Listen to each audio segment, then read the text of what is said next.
relative weights drop down in the 80% and even 70 percentile, that can mean one of a few different things. First off, the bass could be overcrowded and there's too much competition. It could also mean that there's not enough forage fish. It could also mean poor water quality, things like the low dissolved oxygen, or some imbalances with pH, nutrient loads, and things of that nature. And I've even heard that too much aquatic vegetation will keep a bass pond from reaching that 100 percentile. So a lot of good information comes from this chart, and it's told me that we're doing good in some areas. And one of the things I think some pond owners fail to do is add enough forage food for the fish. And as you guys have seen in our previous videos, we even went outside of the box and looked for some uncommon food like the prawns. So the benefit of the prawns is it's a great protein snack. The one downside is that it's such a small portion of the year, usually about 2 or 3 months in the fall, but it is a good kick that helps them get through the winter. The other really good food source we added to the pond was the tilapia. Again, the baby tilapia won't feed the bass all year long, usually from around June through about January, so 6 or 7 months. But last year the bass fed on the tilapia more than any other bait. And they also help out with algae control, so it's good all around. And the last bait source we'll talk about are threadfin shad.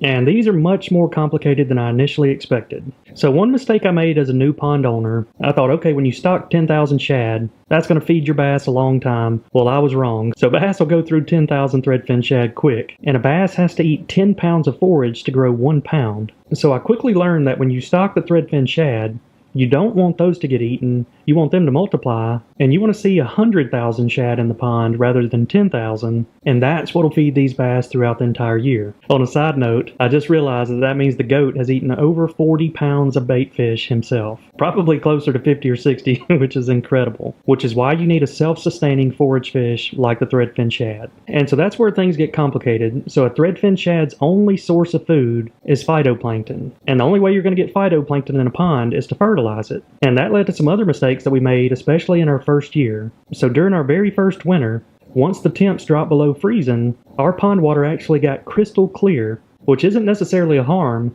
but what that allowed is the sunlight to penetrate all the way to the bottom and allowed filamentous algae to grow throughout the entire pond. So when the next spring rolled around, not knowing any better, I fertilized the pond. And instead of that fertilizer creating a good plankton bloom, all it did was feed all of that filamentous algae.